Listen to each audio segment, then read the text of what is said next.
You need winners? Let the Sports Advisor show you how to make money. General Manager Al DeMarco, a former sports reporter and contributor on Fox Sports, MSNBC, and Comcast Sports TV, brings over 25 years of handicapping experience to the table. Rick Torino, a 25-year handicapping expert, spent over a decade as a college and pro football editor at a national wire service. Together, they are the Sports Advisors, your number one source for winners. Hard to believe we are already in week number 8 of this college football season, middle of October, but plenty of great games we're going to recap here.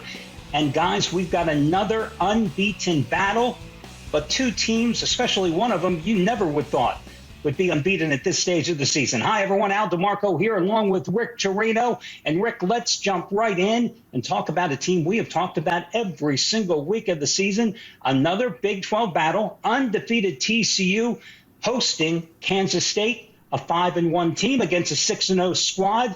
Which way are you going in this one? Well, Al, this is another tough one in the Big 12, the way they're playing. But it's great that the conference is making a name for itself this year, with everybody and the way it play of TCU. What a great game last week against Oklahoma State. Hard-fought game. I guess the line, Al, is about 3.5 TCU given to Kansas State. I kind of leaning toward the Horned Frogs. I'm just worried that it's been the 3 tough weeks in a row now. The week they beat Oklahoma, then the week at Kansas, the overtime game last week against a physical Oklahoma State team. We love Dugan. Dugan's our man, and he came through last week again. Leads the Big 12 in touchdown passes with 16, was 23 of 40 last week for 286, so he's our guy. And then, of course, the other guy we like that came through, Quentin Richardson, had another big day for the Horned Frogs. And TCU, Al, they're looking. I mean, they've only won 2 of the last 6 meetings, 1-6 against the spread against Kansas State. Kansas State comes in only 1 loss, Al, not in the conference. That was a 17-10 loss to Tulane, which isn't bad themselves as the Green Wave find themselves in the top 25 this week. So this is another good battle in the Big 12. Slight lean toward TCU at home. Let me amplify on a couple of points that you brought up. No rest for the weary.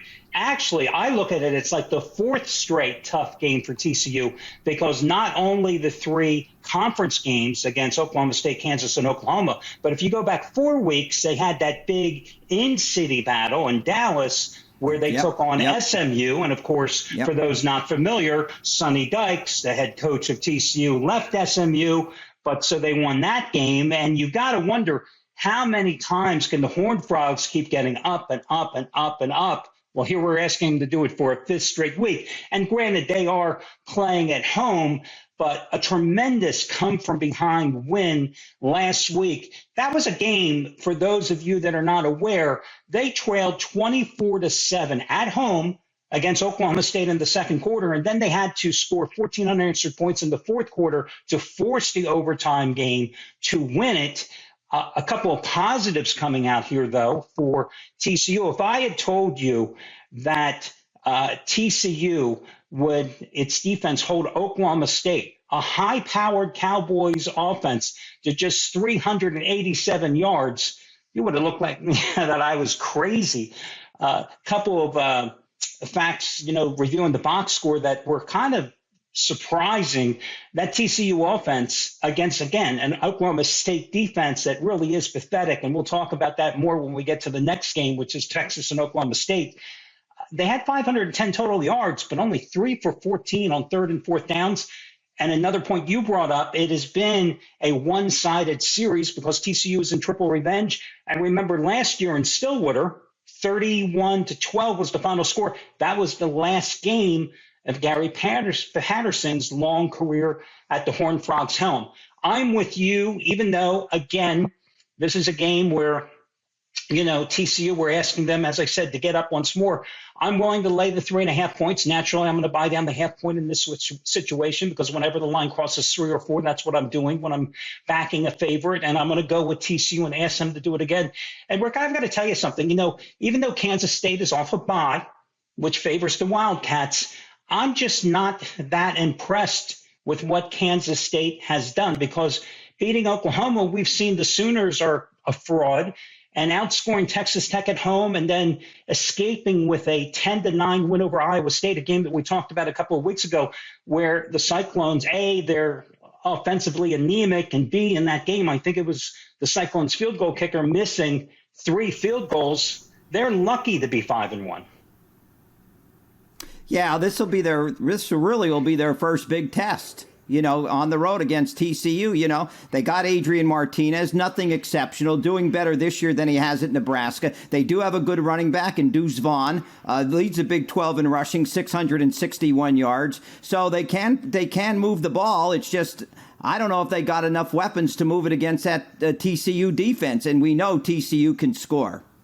Exactly. So listen, let me also, before we get to the next game, which is Texas and Oklahoma State, point out that the other guy doing this video here with me, not me for sure, but Rick, last week hit his biggest play of the season, first ever 150-dime release with Tennessee, not only getting the cover, but the outright win against Alabama. He has won 6 straight Saturdays. In fact, you won last Saturday and Sunday and Monday.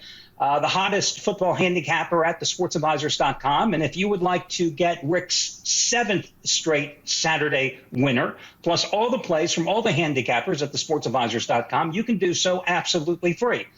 And there are no strings attached. All you've got to do is check out the 1-day free all-access pass over at thesportsadvisors.com. You get his plays, all the plays of all the handicappers for free. Normally, it's a $99 value, but you get it for free. We've been doing it for all 22 years. We've been in the business. We're the only people in the handicapping industry willing to do that because, A, I run the site and I can do whatever the hell I want to, and B, it's your opportunity. You like that. Always have. Well, hell, I mean, there's some benefits having created the sites and running the damn thing, but it's also your opportunity to get a taste of what we do on a daily basis. And listen, guys, if you get the choice too, you can get Saturday's plays or you can get Sunday's plays. The choice are yours, so check it out. The only way you lose, as I like to say, is if you don't take advantage of this absolutely free opportunity, the 1-day free all-access pass over at thesportsadvisors.com. Rick, I must admit here that, I believe in total transparency. I like to talk about the losers as much as the winners. So if we're talking about winners, let's talk about my losers, because I don't think I've had 7 winners this entire college football season. Last Saturday, I thought it would be a brilliant idea to take Texas coming off the big win against Oklahoma. I was well aware that it was potentially a trap situation, a letdown game, a sandwich situation, whatever you want to call it, because they had the big game against Oklahoma State coming up this week in Stillwater. They were coming off the big revenge game against Oklahoma, but I thought, they're hosting Iowa State. Let me go ahead and take them. Even though Iowa State had a good defense, I thought Texas would get the job done. Okay, I was wrong. So now the Longhorns coming up here, they're laying a much smaller number, but still a favorite at Oklahoma State, a number that I think is certainly been influenced by Texas's poor performance against Iowa State and Oklahoma State suffering its first loss against TCU. Yeah, here's some word that I've been hearing, Al. That line opened up at 1. I believe it's now up at 6.5, Texas. And the thing is, it's all depending on Oklahoma State's quarterback, Spencer Sanders, who did not practice last week for the TCU game, and his play did show. I believe he was 13 of 26, 16 of 20, something like that. Did not have a great day. He's their offense because he's an exceptional dual threat quarterback. Was second on the team in rushing last season. I mean, I would have liked Oklahoma State at home. Then I saw it go to 4. But if he's questionable or not going to play, I know they asked Gundy at his press conference yesterday, and he said he does not release injuries. So that's also telling me something, Al, and with that line at 6.5, that's an awful lot of points for Texas to be laying at Oklahoma State. I have to feel Al Sanders is not a go. Is not going to be available for Saturday's game. And if he is, he's not going to be 100% like he was Saturday against TCU, even though he kept them in the game. They still eventually lost the game. Yeah, clearly something was wrong with Sanders in that TCU game, because in the prior game against Texas Tech, he had been banged up on his throwing shoulder. And of course, guys, we are recording this on Tuesday night.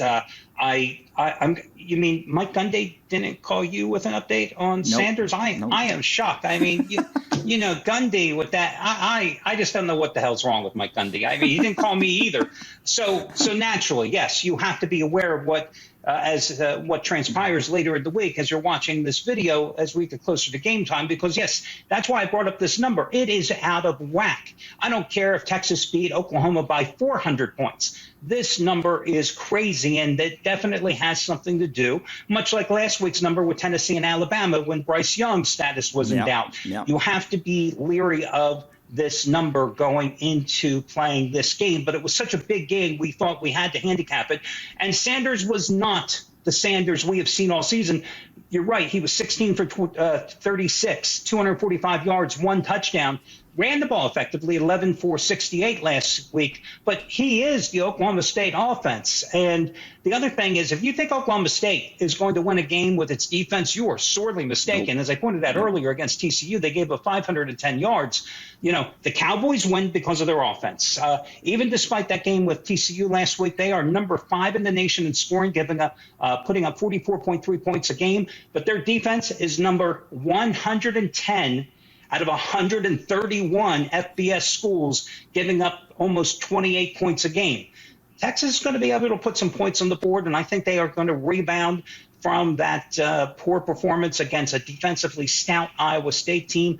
The only thing that I would caution everybody out there, Texas has lost its last 4 true road games, including coming up with that lousy performance in Lubbock against Texas Tech where they lost a game in overtime. So, you know, it's one of those games, Rick, I think you have to put the little asterisk next to it when you consider taking the Longhorns. And I can guarantee you I will not be on Texas this week.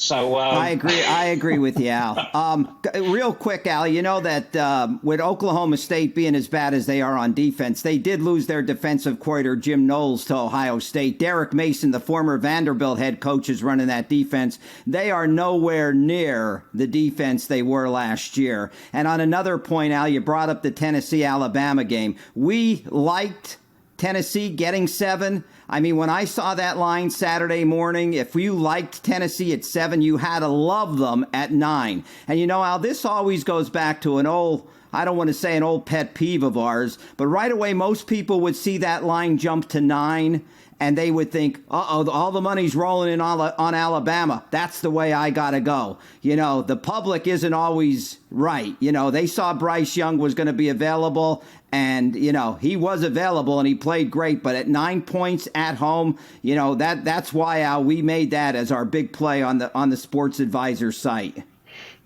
You made it as your big play. I just happen to agree on the video that you were 100% right. And guys, you have to understand, when we do these videos, if this is the first time you're watching, you know, Rick and I pick the games that we're going to talk about here on the videos, but we never talk about the games until the camera goes on. So what you see is what you get here. I have no idea. And Rick never tells me what his big play is going to. I know right now. He knows what his big play is going to be on Saturday. He's not going to tell me for 2 reasons. 1, he wants to surprise me. And 2, he doesn't want to tell me because then I'll probably jinx him and use the same side. But that's beside the point. But no, that's 100% right. You know, sometimes the public, John Q. public, is not always right. And often you'll see sites out there, we don't do it, where they'll tell you at so-and-so sports book, you know, 78% of the tickets are coming on this side or the other.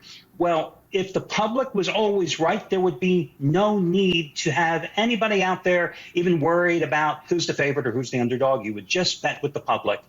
It just doesn't work that way. Right, but, you know, people actually, there are a lot of gamblers out there that actually sit there and track the line moves. Yep. Others will sit there and track where the public money is going. And they all think they have the system. Same people that think, oh, you bet the Monday Night Dogs in the NFL. I got news for you. That system doesn't work either, and it's never worked in 20-some years I've been in the industry doing this professionally. Everybody thinks they know more, but the reality is they play the games on the field. And as we said here in the video last week, that game for Tennessee was their biggest game in decades. And you saw how the faithful on Rocky Top responded, and it was just a game for the ages. And it's a damn good thing Tennessee doesn't have another big game this week, because you talk about the ultimate letdown. Yep. This would be it. And it's one of the reasons we decided not to talk about Alabama's game against Mississippi State this week, because you have no idea how the Crimson Tide rebound from that type of performance. And in college football, you always have to keep in mind, just like in college basketball, after a big win or a big loss, at the heart of it, these are kids, not professional athletes, even though they're getting paid sometimes now with the name, image, and likeness thing. But these are still kids, 18 to 22 years old.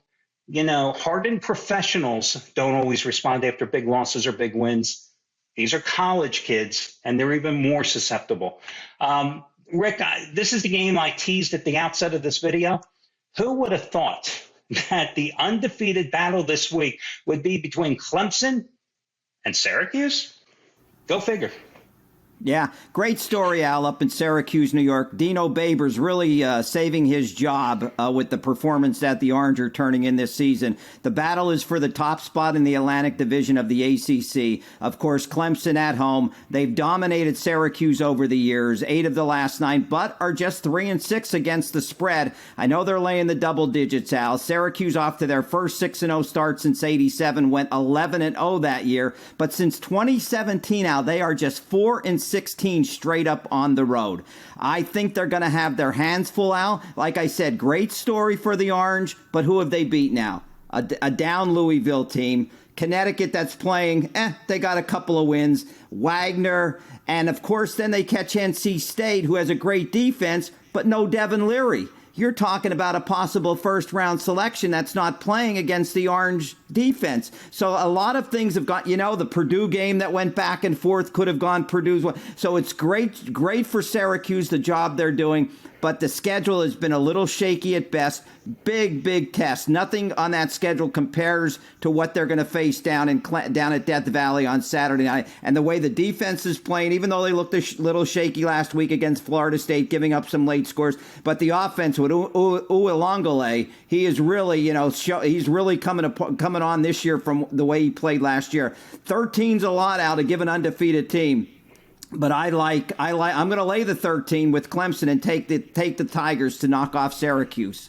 And how about Will Shipley, too? Last year, they didn't really have a sustained ground game. But Will Shipley last week, a career-high 238 all-purpose yards. Also, you brought up who Syracuse had been playing. The Orange's only road game up to this point, the only time they left the confines of the Carrier Dome, UConn. Playing UConn on the road and going to Death Valley for a daytime game, this is a little step up for the Orange. We said last week on the show that Devin Leary was, they were playing it close to the vest, they being the Wolfpack and Dave Dorson, the head coach. They were playing it very close to the vest in terms of whether or not Leary was going to play. And as it is, he's out for the season with a torn pec muscle, that there was no way that Penn State was going to be competitive, and that Syracuse was pretty much a gift from the gods at -3.5 in that game. They won 24-9, not exactly an impressive performance. Granted, NC State's defense, as you said, is damn tough, but I'm with you. And I think that it was really interesting that after Clemson continued its domination of Florida State, it's been a one-sided series. All you heard from Dabo after the game and in his press conference on Monday, the only thing he focused about was the 14 unanswered points his team gave up in the fourth quarter that allowed Florida State to put itself in a position to potentially get the ball back if it had recovered a late onside kick. And that's the only thing he focused about, because he knows that he's looking for a better defensive effort from his team going into this game. I've always been a fan of his, and he's a great motivator, and that's why he's got his team always on the cusp of national championship contention. He knows what he's doing here. He's expecting his team to come out fired up defensively and not have a letdown after they jumped out, I think, against Florida State to like a 31-7 or 31-14 lead. And I expect you're going to see a fired up team here. And I'm with you. I have no qualms with laying 13.5 points, because this Syracuse team, they cannot compete. And by the way, Clemson, 35 for 35 in the red zone this season. And, you can't top perfection. And FYI, who has the nation's longest winning streak straight up? It's Clemson, 13 in a row. But, Rick, I think a lot of people will go, last year Clemson went to the Carrier Dome. They only won 17-14. That's going to play in the public's mind, their perception. They're going to go, I'm going to grab the points because last year was close. But we both know that this is a much better Clemson team than last year's It is. squad. Yeah, really is, Al. And DJ's really playing well at quarterback. Like you said, Shipley, I mean, they could be they're definitely a playoff contender team, yeah. Continuing on, going to a conference we haven't talked about at all this season in terms of pure conference play. That is the AAC. And we've got Cincinnati at SMU. And here is another game, Rick, where we have a key quarterback injury to be concerned about because Cincinnati's Ben Bryant left their game 2 weeks ago, which even though they won their 30th straight game at Nippert Stadium against South Florida, it was a close one, 28-24 in a game where they being the Bearcats, were a 27.5-point favorite. But Bryant left that game with an ankle injury. Their top wide receiver, Tyler Scott, left that game as well. Now, the last I read before we started today's recording, and again, we're doing this on Tuesday night, is that Bryant at least is expected to be back. But again, you have to take that with a grain of salt and check your injury reports as the week progresses. But Cincinnati right now is a 3-point favorite on the road against an SMU team that broke a 3-game losing streak by holding off Navy last week at home. Al, I thought SMU would be performing a little better this year than they are. They get a chance to post a big W at home against Cincinnati, who may come in without their quarterback. The Bearcats are 5-1 all-time against SMU, winning all 3 meetings in Dallas. They've won 16 consecutive league games, which is one shy of the record set by Central Florida back during 2017 and into the 19 season. Could be a high-scoring game, Al. We know SMU can score and throws the ball a lot with Mordecai. Cincinnati's first in the conference in scoring, and that 4-point win over South Florida does worry me a little, but then again, the quarterback was injured. I think I'm going to go with SMU grabbing the points at home because of the quarterback play and with Cincinnati being on the road. Yeah, listen, if I could tell you with 100% certainty that Ben Bryant was going to play, I'm all over Cincinnati. I look at that South Florida game as just kind of a letdown because they were coming off a road win against Tulsa the week prior. They're coming off here a bye going into this game against SMU. The thing that I guess has me most concerned about SMU this season is the offense has not been consistent. Now, Tanner Mordecai had a very nice game against Navy last week, 336 yards passing and 3 touchdowns. He also ran for 74 yards and 1 touchdown. But they haven't had a balanced attack. They haven't been able to run the ball as efficiently as they have in past seasons. And the defense has just been pathetic. Now, granted, when you take on a triple option team, it's so difficult to prepare for them. So seeing them give up 510 yards to the midshipmen, 372 of them on the ground, I can't really say I'm that surprised. But getting outscored 20-7 in the fourth quarter when you're playing at home, that's worrisome. So I'm going to go with the other side. But again, a little asterisk next to that pick. I like Cincinnati if Ben Bryant is going to play. But I assure you that if it's announced that Ben Bryant is going to play, that this price is not going to be 3 as it is here on Tuesday night. But I would still take Cincinnati anywhere up to 6 points in this spot because I think the Bearcats are just a much better team. Remember, this is a Cincinnati team. Their only loss this season in their road opener and actually their season opener at Arkansas, where they lost by 7 to an SEC team. I think they're a damn good team, and I'm going to go with them. So your next one, this is a line I don't get. SEC Showdown, LSU, a 1.5-point home favorite against undefeated Mississippi. Now, we've talked about LSU repeatedly this season. The first time we talked about Lane Kiffin's Rebels. I have my thoughts, but I'm going to throw it in your corner first.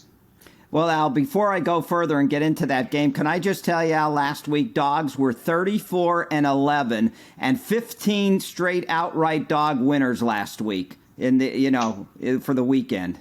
34-11. Wow. And trust me, having Texas, Iowa State was one of those dogs. You're absolutely right there. Boy, that's something I was not aware of that. And it's amazing how things are so. And here's the thing. So if that's a publicized fact, guys will immediately go, oh, I got to shade the dogs this week. But, everything's cyclical when it comes to gambling. Yeah. Wow. Any other tidbits you want to hit me with? Go ahead. Well, our team JMU lost. We jinxed them, Al. They didn't even cover. They lost outright to Georgia Southern last week. Now, so last week you come on the show and you say, hey, Al, what's the one undefeated team, the best team against the spread in all of football? You say James Madison. And see that, you screwed them, Rick. You screwed all those James Madison fans. Shouldn't have said anything. All 12 of you listening that are James Madison fans, those 12 of you that actually knew they were playing in the FCS this season. Right. Or FBS, I'm sorry. And hopefully they didn't play on them against Georgia Southern either. But no, Al, this Ole Miss, I agree with you on this line. This is a tough one to call. And this starts really a tough stretch for Ole Miss. After LSU, they got A&M and then they got Alabama at home. Jaden, the quarterback for LSU, Jaden Daniels, looked really good against Florida last week. 349 yards, 3 touchdowns. They rebounded for that nice road win at Gainesville after that loss at home against Tennessee. What surprised me with Ole Miss was that running attack. 448 yards on the ground against Auburn. The most rushing yards, Al, since 1962, as 3 100-yard rushers went over the 100-yard mark for the first time since 1976. The home team, Al, 8-2 straight up and against the spread in the last 10. I'm going to take LSU and lay the small number at home and look for Brian Kelly to start this team turning it around. Oh, we're on the wrong side here, I think. No, I just can't back the Tigers here. Yeah, and listen, Daniels had a monstrous game. He also ran for 3 touchdowns, so he had 6 touchdowns total in that game against LSU, the 45-35 win at Florida, where they scored on their first 6 possessions. But then I go, it was Florida, and we've seen the Gators just collapse defensively time after time after time. The thing that bothers me or worries me, because I do like Ole Miss, I will say this is a game that I'm more interested to watch as a fan, to put my money on is, however, that this Mississippi team has struggled in SEC action against mobile quarterbacks like Daniels. So that could pose a problem for them. But what you talked about is their ground game. 271.4 yards a game. That's 27 more yards than any other Power 5 team. And only the service academies, Navy, Air Force, Army, average more yards per game on the ground than Ole Miss. And their ground game's powered by Zach Evans, who transferred from TCU. He's averaging 6.1 yards a carry. And Quinshon Judkins, I think is his name. He's a true freshman. He's averaging like 5.9 yards per carry. And how about their quarterback, Jackson Dart, who came with the pedigree of being a strong passer from USC? He doesn't really have to throw the ball a lot. He ran for over 100 yards last week. He's averaging 7 yards a carry. So you've got a team that can move the ball aggressively. I think it's going to be a high-scoring game myself. I look at that total of 66.5, and I can see it soaring over the posted price in Death Valley. So I lean a little toward Ole Miss. I lean a little toward the over. But again, I think that this is a game I'd rather watch as a fan. And another thing that has me going against LSU, this is still a team that just a couple of weeks ago went to Auburn, found itself trailing by double digits, and had to rally for a 21-17 win in the Plains. And we know Auburn is a bad team. And LSU's run defense, they give up 242 yards a game, a little over 4.2 yards a carry. So I think the opening is there for Lane Kiffin's team to run to daylight. Well, and I like the Lane train. I'm just a little concerned with the passing game because that's what Jackson Dart was brought in. So if LSU shuts down that running attack, I mean, it could be, a tough time for Ole Miss moving the ball. They struggled a little against Vandy till they opened it up in the second half.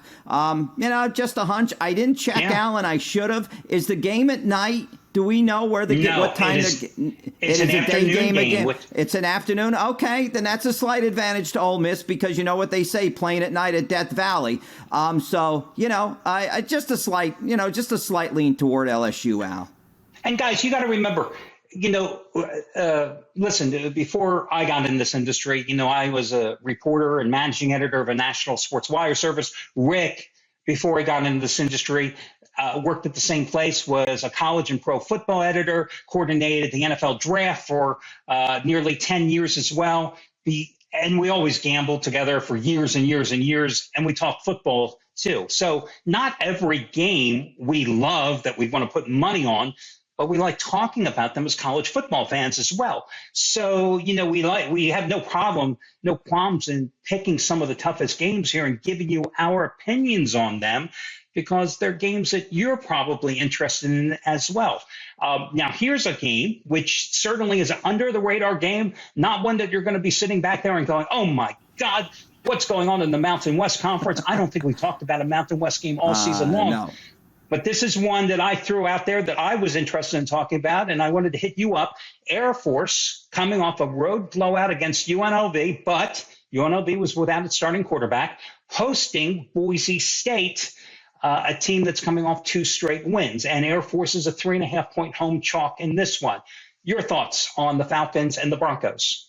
Well, Al, this is a big game in the Mountain West because Boise State sits atop of the Mountain West Conference, the Mountain Division of the Mountain West Conference. Yeah, they're 3-0. They're 3-0. Air Force comes in 2-2 or 2-1. But whatever it is, Al, Air Force needs to win this game, or their chances of getting to the Mountain West Conference Championship will just about be done. I like Air Force in this one, laying the small number at home. It's that ground attack, Al. 359 yards per game, tops in the nation. Got that road win last week, laying 10 at UNLV. Easy game, 42-7. Boise State last time won their only other time on the road, they lost at UTEP. So that's one of their losses, Al. That's a bad loss at UTEP. I know they switched quarterbacks in and around that day, and since that game, the highly recruited, the kid that's been starting last couple of years, Brockmeyer, he's since a transfer. He's in the transfer portal. I know you're kind of familiar with the quarterback that that's in there now. It's just the running game and Air Force at home that I like the Falcons this week, Al.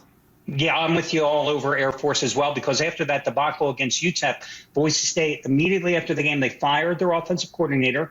They brought Dirk Cutter in as offensive coordinator. They made the change and put in Taylon Green as the starting quarterback. He played in relief in the UTEP game, and in the 2 wins against San Diego State, which they rallied for the win, and then Fresno State, they scored 75 points. So, Dirk Cutter's always been known as a brilliant offensive mind, and now as the coordinator and with the new quarterback, they seem to be moving the ball. But let me tell you, Air Force, granted, against UNLV, a team that started fast, but they were behind the 8 ball last week in Las Vegas at Allegiant Stadium because without their starting quarterback, they had no chance. Air Force, as you said, 42-7 win, 43 minutes in time of possession. They ran for 406 yards. They only threw 2 passes.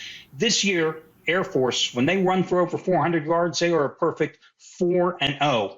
And their winning margin of victory, 49-12. Playing at home, their last home game was the hard-fought win. I think it was 13-10 over Navy. Listen, I don't need them to win 49-12, but I certainly think they can win this one by a touchdown because, it's the same old story. I don't care that Boise is coming off a bye.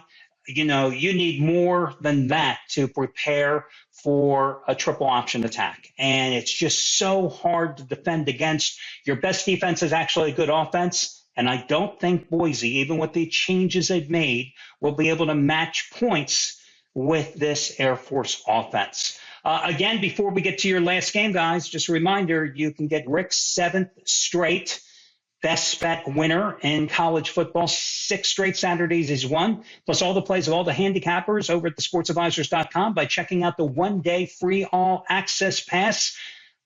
Again, guys, it's a $99 value if you were to buy it.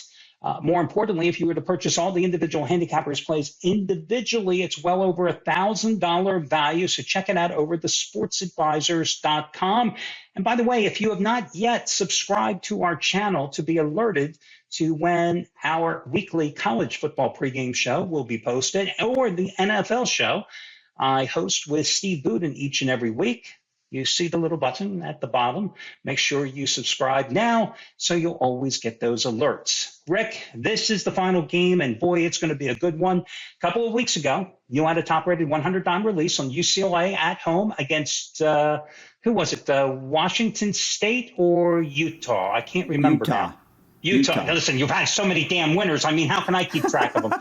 It's a lot easier when you're losing to keep track of winners because they're few and far between. Trust me. So now Chip Kelly on the road against his old team, the Oregon Ducks. UCLA coming off the bye. Ducks have won 5 in a row since that season-opening blowout loss between the Hedges and Athens. Boy, Oregon's offense is definitely humming with Bo Nix at quarterback. That's a sentence I don't think anybody would have been saying at the beginning of the season. Scored over 40 points in each of those victories. 6-point favorite. On the favorite or on the puppy here? That's a good one, Al. One thing, Al, what is the over and under? What is the over? 70.5. It just keeps going up. You know, Al, I'm going to get to a selection. I think I like the over, Al. When these good teams play, look at last week. Utah, USC, both scored in the 40s. Tennessee and Alabama, 52-49, another over. TCU, Oklahoma State, totaled 80, got into the 80s with their point total. I'm going to say, Al, right now, I think this game will be in the 40s as well. So, a slight play on the over, just going by the trends that we've seen. I like, Hal, I can't believe it. I'm going to like Oregon in this one. Laying the 6, I think that's a lot, I know, but I just think this is a big road test for the Bruins. They did, their only road game was at Colorado. They have a struggling Eugene. They have not won there since 2004. Oregon 14-3 straight up, including 9 of the last 10 and 6-4 against the spread. The quarterback's really been playing well. And listen, nothing I can say wrong against UCLA. I just have a feeling that the public's going to bet this game, and it's going to bet UCLA because of 6 points on the road. And I'm going to lean toward Oregon at home, laying the 6 points, Al. Yeah, I don't know. I really don't know which side to go with here. I mean, you make a good argument about Oregon, but I think you're right. Maybe the over is the way to go because 70.5 isn't that bad. I really thought that this number would be 75 when I was first checking out the lines for the show. So at 70.5, I kind of look like it's a kind of a cheap price for the total. Yeah. I don't believe, let's put it this way. I don't believe in the UCLA defense. And I know that the Oregon defense isn't that good either. Now, the question is, will the Bruins with Dorian Thompson-Robinson and their strong ground game be able to put the points on the board on the road? That's my only thought here. But that also answers my question as whether or not I should feel confident or not taking the Bruins as a road dog, which kind of backdoors me into going along with your thought of laying the points with Oregon at home. I look at Oregon's biggest game this season. Well, they've had 2 of them. They didn't step to the plate and deliver, certainly at Georgia. They did win at home against BYU. But I look at that BYU game, that was an anomaly because the Cougars were in a prime letdown situation after coming off a big revenge win the week prior at home against Provo. So otherwise, they barely held on for the 44-41 win and failed to cover at Washington State, beating Stanford, beating Arizona. Haven't done anything. So a little lean and agreement with you on Oregon minus the points because I'm not certain about UCLA and its defense, but also lean toward an agreement with you on the over. But I would say that among all the games I'm looking at here that we reviewed today, I would probably say, Cincinnati, if I knew that Ben Bryant was playing, TCU minus the 3.5, which I think is pretty cheap, and Air Force would probably be the plays that I like the most of the collection of the 7 games we talked about today. So listen, go ahead. Oh, I was just going to say, I agree, Al. I like the Air Force, and we've talked over the weeks about UCLA's strong running game. But, Oregon's is very good, too. 241 yards a game they're averaging on the ground. But, Al, and getting away from the Oregon-UCLA game, just perusing the lines, one game that caught my eye, and this was not going to be my play, but it just caught my eye. Penn State, Al, only a 4-point favorite at home against Minnesota. I don't know if if you caught that one out, that for some reason, I mean, I know, and even the quarterback last week for Minnesota, Tanner Morgan, got hurt, so his status is questionable. I had to look at that line a couple of times to see that to notice that I saw the same thing. I just couldn't believe that, Al. 4-point, that there's got to be something there, Al. I don't know. Well, Minnesota, 2 straight failures, first at home against Purdue and then last week against Illinois. So a team that started 4-0 against questionable competition has now shown its true colors. But Penn State got walloped last week at Michigan, but Sean Clifford got hurt. And I saw James Franklin in his press conference. When the reporter asked him whether or not Sean Clifford was going to play, Franklin gave the typical coach speak answer, said, I don't comment on injuries unless they're season-ending injuries. Well, thanks, James. You're like every other damn coach in football.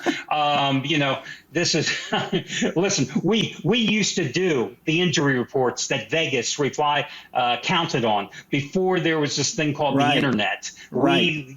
Sports books relied on us to gather injuries. We did that for probably about 10 years back in the 90s. But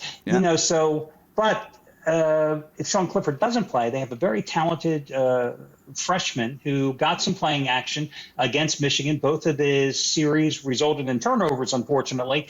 But no matter who plays quarterback for Penn State, they are still the far superior team. Now, are they coming in off a letdown after getting walloped at Michigan? Yeah. But Minnesota hasn't shown me anything. And and Penn State can certainly stop the run. And they can run the ball themselves. So, and I don't know. And again, I don't know what the deal is with Tanner Morgan. I know he suffered an injury. I don't know if it was a season-ending type of injury. Again, they haven't released any information as of Tuesday night as we do this video. But yeah, I can see Penn State as that one too. Yeah, also a night game too up at Happy Valley, Al. That's always plays a big part in the way Penn State performs sometimes. Yeah, and listen, James Franklin better not lose too many games in a row because it's always Boy, they looked bad. Didn't they? Wow. They just manhandled. One of the guys at the site, Trace Adams, had a huge double your wager release on Michigan. And I thought, oh, my God, I know. I thought he was crazy. Of course, me, the guy who had Texas, I'm sitting here going, I think he's crazy. Because I said here on the show last week, I didn't care who won the game. I just thought getting 7.5 points was way too much. But they were not even in the game. No. So Michigan really showed me something. I still don't know whether the Wolverines are that good, but they certainly were good enough last Saturday. So listen, guys, that'll do it for this week. For Rick Torino, I'm Al DeMarco, and we will catch you again next week right here, the College Football Pregame Show, courtesy of thesportsadvisors.com.